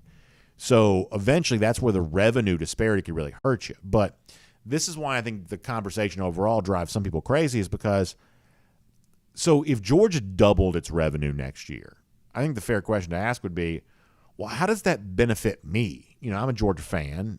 You're a Georgia fan. Like the revenue that goes the way of our schools, how does that benefit us? Like what do I care? And now on the other hand, if Georgia didn't have the money that it has, it wouldn't be able to pay its assistant coaches as much as it does, and you kind of maintain your stability that way. So there's kind of a roundabout benefit you get from your favorite team having more money. But generally speaking, the financial success of UGA doesn't do anything for me. It doesn't do anything for me, nor does it do anything for you. And I'm not mad at him for having it. I'm just saying, like I don't root for spreadsheets. I just don't. And I'm a businessman, right? I mean, I value good business. I'm not saying I don't value good business. I'm saying I'm not going to, get my red and black clothes on and start cheering for PNL. I'm not going to do that. It doesn't do anything for me to do it that way. And so that's why this conversation gets a little tiresome, is because everyone's in kind of a mad dash to grab whatever cash they can, and all of this seems to make the average fan's life a little bit worse. Hunker Down 93 says, I need a UGA wrestling belt sitting on my desk. I'd love to have one. I would. Somebody came out Saturday to the event we did at D1 with the Ricks and the great former players, and he had the WWE championship belt with the Georgia stuff on there. It was awesome. I mean, I'm telling you right now, it was awesome. It was awesome enough that I considered, doing the steel chair to the back of the head when the ref wasn't looking, getting the 3 count, and then leaving with the belt. I'd consider doing that. It was that nice. So I'd love to have one of those eventually. Yard Dog on the subject of KJ Bolden. Yeah, when he makes his decision, DawgNation will certainly plan on being live that day for sure. And so behind the scenes here a little bit. Typically speaking, we're not covering the commitment announcement. Oftentimes, we don't go live unless the news is good. This is one of those we'll probably be live, good news or bad news, because I believe it's worth reacting to. I think we'll do the same thing on both Saturday and Sunday, to be honest with you. Let's see what else. DT says about Nick Chubb signing his extension while all the other running backs have whined. Yeah, that's kind of interesting. Let's see what else is going on. Let me go to YouTube here for a moment. See how they're doing over there.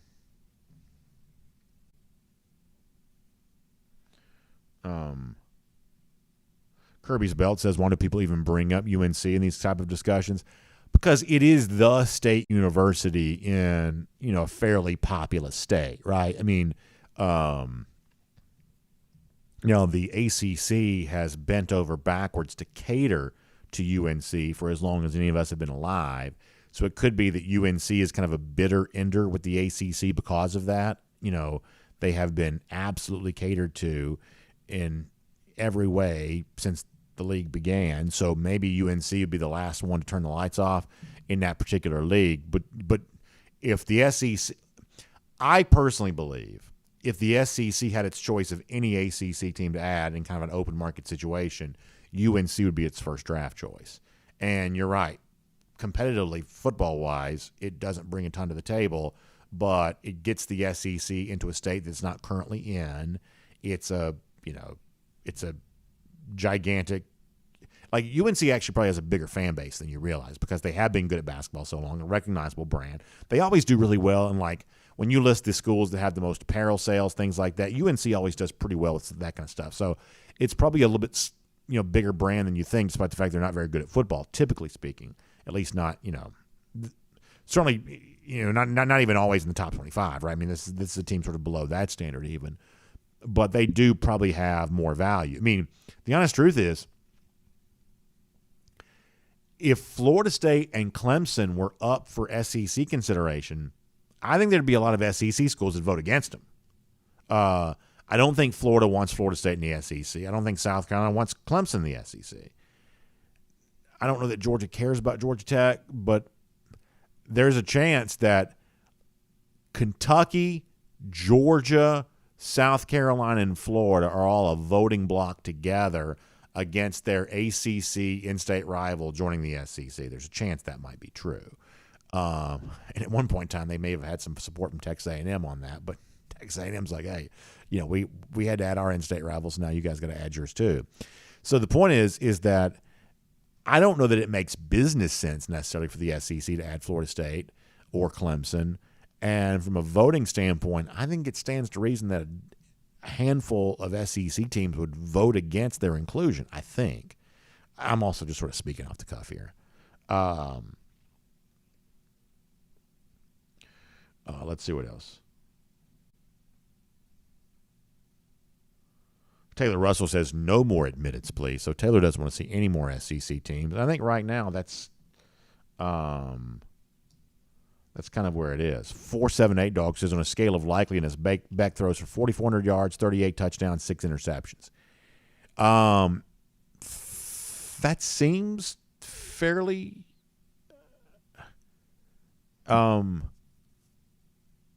like that seems slightly high to me. Like, how many touchdowns? Hold on. Let me just get some context for this. Because what Carson had about 30. I'm not sorry. Stetson had about 30 touchdowns a year ago. 27. Yeah. So I don't know. And then he had 28 the year before that, 29 the year before that. So he averaged 28 the last 2 years. That seems a little high for me. I mean, if that be the case, you're talking about one of the best single season, performances in Georgia history, which I guess could happen, but that's not on my radar right now. My radar for Beck is somewhere in the neighborhood of about as good as Stetson's been the last 2 years. That's sort of what I expect the Georgia starting quarterback to be. Jonathan Aaron says, well, that Jimbo Fisher money that I've been given, I thought you would have a UGA big gold belt and a Bulldogs themed Ric Flair robe. I would love to have that. I'd love to have that. If I had the Flair robe, you better believe I'd wear that. There's a big, wrestling collectible scene, and people buy the Flair robes and things like that. I wouldn't mind having one of those.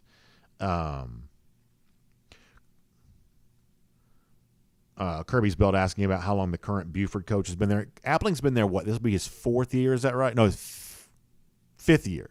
4th or 5th year for I think it's 5th year for Appling coming up, I believe.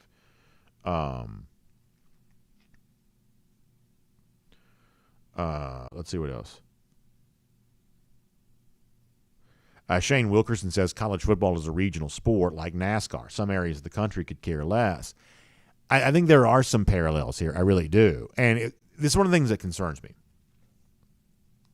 So at one point in time, NASCAR was incredibly popular. Incredibly popular. If you're in your 20s, it's sort of hard to understand how popular NASCAR was about 20 years ago or 25 years ago, to be sure. NASCAR was really, really popular. It was kind of thought to be the next big thing in sports. And a bunch of, people up in New York and, big city places like that were like, hey, this NASCAR, there's something going on here. We need to take this popularity, and we're kind of embarrassed about it being sort of a southern regional sport, but if we could make this thing national, you might have something. And the attempt to make NASCAR national ruined it. Now, I'd say that it still, holds on. There's still, NASCAR diehard fans, but almost every attempt to kind of nationalize NASCAR, for lack of a better way of saying it, to kind of broaden its appeal in places that, it had to be just sort of force-fed, running a race at the USC Coliseum and things like that. Almost every attempt to kind of make NASCAR into something more national has just kind of diminished the sport that it had in the places where people genuinely cared about it. But I don't have to tell you this. Boardroom people don't always like people like us. They just don't. And, the deep level of support that NASCAR had from people in this part of the world was kind of viewed as a negative of, hey, it's cool that it's popular, but if we could figure out a way to get different people to like this sport, it'd be something worth, investing in.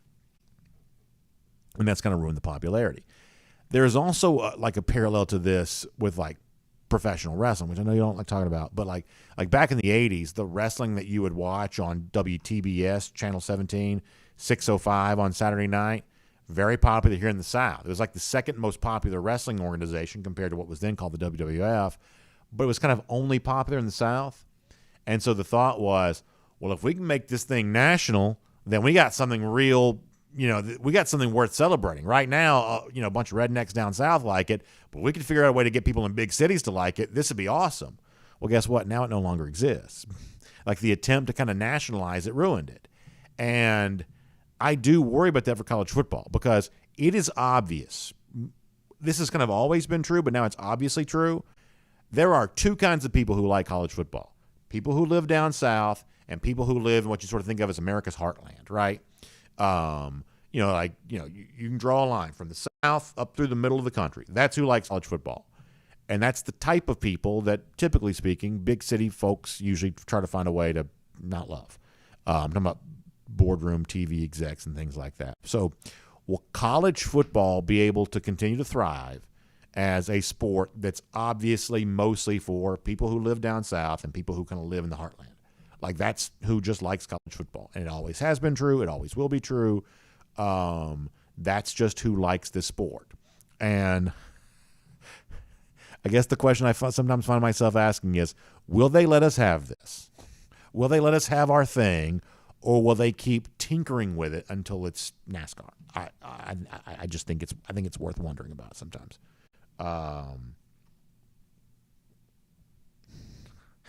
Taylor Russell, very funny.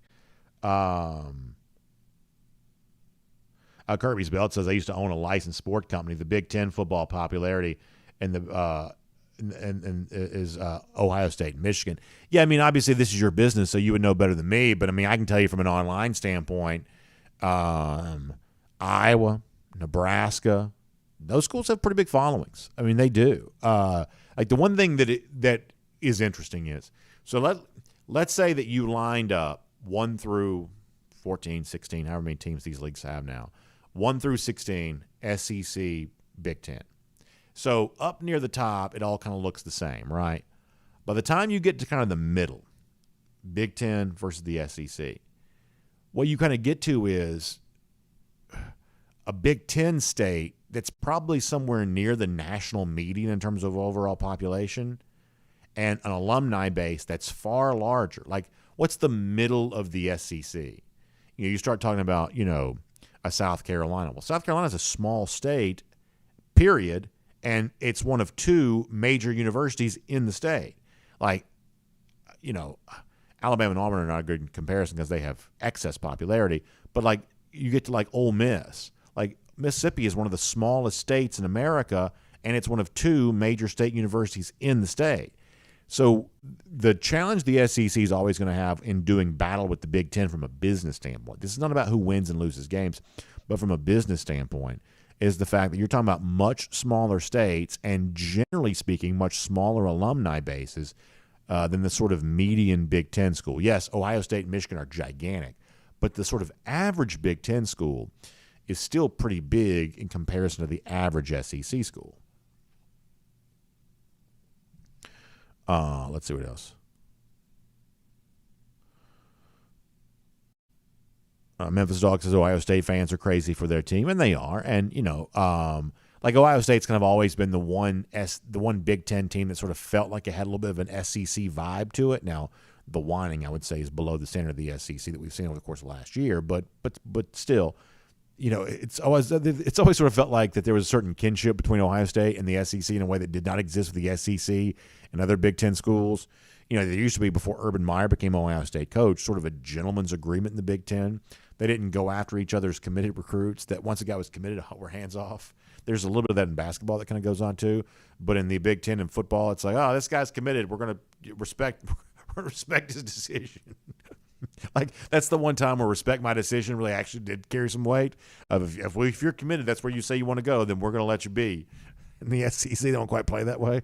So, yeah. Jonathan Aaron says, besides any UGA game, it's a great question. What are the top 5 games I want to see this year? Great question. And 2 of those are very early in the season. Week 1, LSU and Florida State. That's just a fascinating game. Fascinating game. I'd say week 2, Alabama, Texas. Once again, a fascinating game for me there on that. And then beyond that, so that's an easy 2 right there. It tells you kind of a lot of what you might need to know. And then when you start getting some of the individual games beyond that, I sort of start gravitating more towards individual teams. I'll give you a couple of reasons why. How good is Oklahoma the year before they joined the SEC? And tell me what game you can best judge that on. Like, do you say Oklahoma against Texas? I almost want to say Oklahoma against one of these other Big 12 teams they might face, just simply because there's a chance Oklahoma has a very good freshman quarterback this year. There's also a chance that Oklahoma has a very tough evaluation it needs to give of Brent Venables, rookie head coach last year, not very successful. Year 2 here, about to be in a very rough and tumble SEC. They have to really evaluate what they have with Venables before joining the SEC. So give me a game that Oklahoma's involved with, and I think that'll be really intriguing. I think Clemson, something involving Clemson this year is really intriguing there as well, because, and you can sort of decide which game that might be for you to judge all of that on. You know, this is a Clemson team that kind of for the first time has gone outside its program, you know, sort of family, so to speak, to bring in Garrett Riley as its offensive coordinator. If you saw the results last year, Clemson obviously needs to do this. But can Riley change that? You know, can Riley restore Clemson to kind of the status of sort of perennial college football playoff contender, what they always were prior to the 2021 season? I think a game involving Clemson is probably truly fascinating. And then, you know, I'll give you this a little bit. In the SEC, I think South Carolina, Tennessee is going to be really fun, because I've told you that I think in terms of tangible accomplishments, I believe that Shane Beamer has done as much as Josh Heupel has done, but he just doesn't get as much credit for it for whatever reason. So the battle between those two schools, especially a rematch game, revenge game for Tennessee against South Carolina, I think there's a lot to be discussed there on that. And then I'll give you an early season game as well. One more here. I think Auburn going to Texas A&M is one of those games that has a real reverberation to it. First of all, as I've said now many times, that's the week before Auburn hosts Georgia. You want Jordan-Hare Stadium to be rocking. You want Georgia to be facing a tough environment, a game they probably still win and maybe even win easily, but the vibe around the game to feel totally different. Let Auburn win that game on the road, and that kind of creates that. I do believe that Hugh Freeze could have a year one impact. Winning on the road at a place like Texas A&M is how you kind of build a winning record like that, I believe. And, you know, right now I would think that we sort of have, even after all the turmoil and all the stuff, we sort of have Jimbo Fisher somewhere in kind of that second tier of SEC programs, not worse than that, but somewhere in that second tier of SEC programs where, you know, you got Alabama, LSU chasing Georgia, you got probably Tennessee chasing that bunch, and then Texas A&M is still somewhere kind of around that area, above the median, but below the top. If you lose a home game to Hugh Freeze, then even that is no longer true. And the writing could truly be on the wall for a guy like Jimbo Fisher. So I'll give you those. Inside the SEC, Auburn A&M, relatively early in the year, Tennessee, Tennessee, South Carolina, I meant to say. And then, you know, games like LSU, Florida State week 1, Alabama, Texas week 2. Those are the games that I find to be the most intriguing right now. Let's see what else. Nature Gator and the subject of the Acuna and Albies contracts. I mean, listen, right now one of the best things the Braves have going for them is how well they've locked down some of those long-term stars. And obviously, you know, when Albies and Acuna both signed their deals, they were thought to be really very team-friendly. There's not a lot of history in baseball for like sort of reworking these contracts after the fact. So I don't quite know if they'll be getting any recourse on that anytime soon, but I don't know.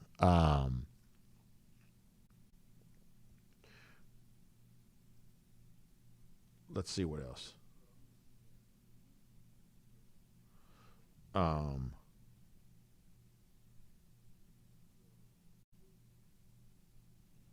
Memphis Dog says the writing will not be on the wall for Jimbo. The writing is going to be on the check. That's right. It's a huge buyout.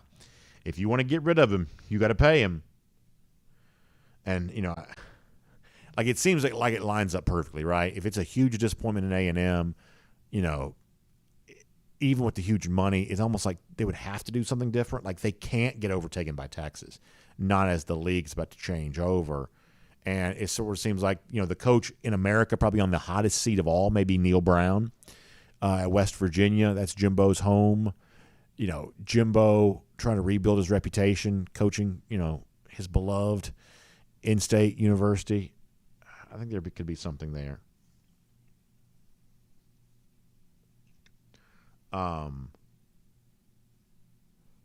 Let's see what else. Let me go back across the other platforms, and we're going to wrap up here in a moment. Hunker Down 93 says, I'm not for any more expansion. Really didn't want Oklahoma and Texas joining. If you're failing in your own conference, fix the conference you're in. Don't just hop somewhere else. Yeah, I mean, that comment right there from Hunker Down, I'm telling you, y'all, we talk to so many fans on a regular basis. We're a fan-oriented show.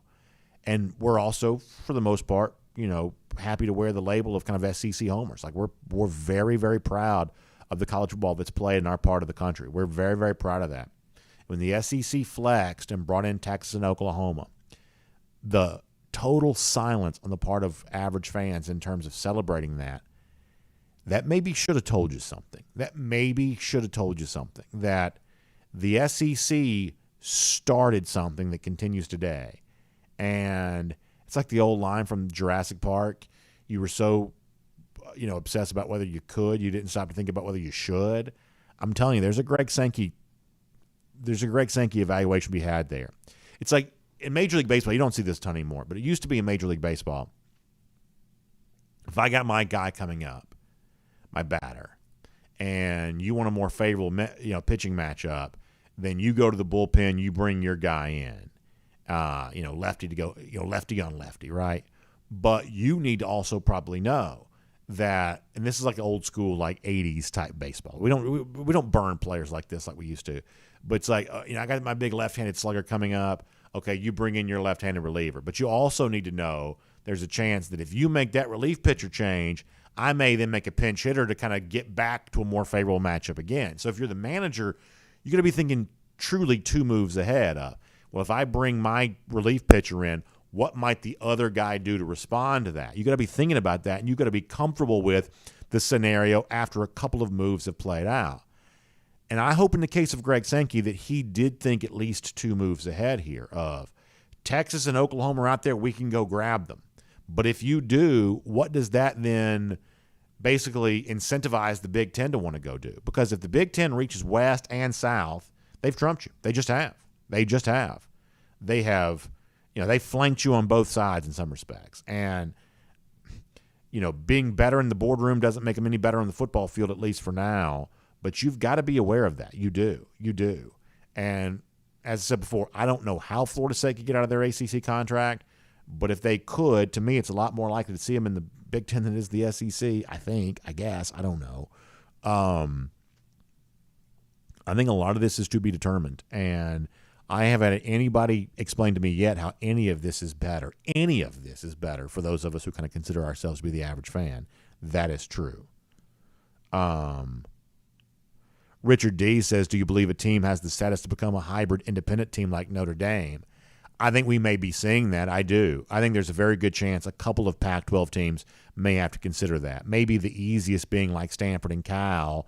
They may play as independents. I mean, so next year, Georgia high school football is configuring its classifications. They're reducing their classifications. And the reason why is because they've basically got 8 classifications now. You've got 1 through 7A, but you've got single A sort of split into 2 divisions. And what they'll tell you is that creates regions that are so small. I mean, some regions only have 4 teams in them. I think 4. And what ends up happening is that leaves a good number of coaches going out and having to try to schedule 6 regular season games. And when your regions are that small, it actually gets really hard to schedule a full schedule because it's just sort of catch as catch can to begin the year. So Notre Dame can fairly easily schedule opponents because it's Notre Dame. But BYU try to play the independent scheduling game. I'm guessing they would probably tell you it's not actually that easy to get an opponent week after week after week, that there's probably a real inconvenience to that. So, I think independence would be pursued as kind of a last resort, but independence is probably better than hitching your wagon to an inferior league, especially on kind of a long-term deal. And by the way, if you want to look at another area in which the Pac-12 got it wrong so bad, they turned up their nose to BYU over and over again. Y'all don't care about this because it's a long way away. But BYU actually had what very few Pac-12 teams can say they truly have. BYU has legitimate fan support. There are legitimately a lot of people who call themselves BYU fans. They support their university. They're proud of that school. They support it. But in the eyes of a lot of these Pac-12 presidents, BYU is not a fancy pants academic school.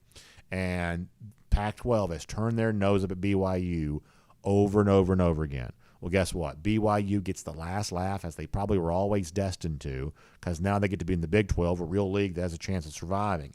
And all those Pac-12 schools that constantly made BYU feel like they were a second-class citizen, BYU would have every right to kind of turn and laugh at them. Maybe they will. But that's another example of how the Pac-12 has just gotten it wrong. They thought their pretentious snootiness was well earned, and frankly, it just wasn't. All right, it's late. We got to go. Let's get ready to wrap it up for today. We'll take more of your comments tomorrow to kind of close out the week. But appreciate you being here. Y'all check out RS Andrews online at rsandrews.com for your air conditioning, heating, plumbing, and electric needs.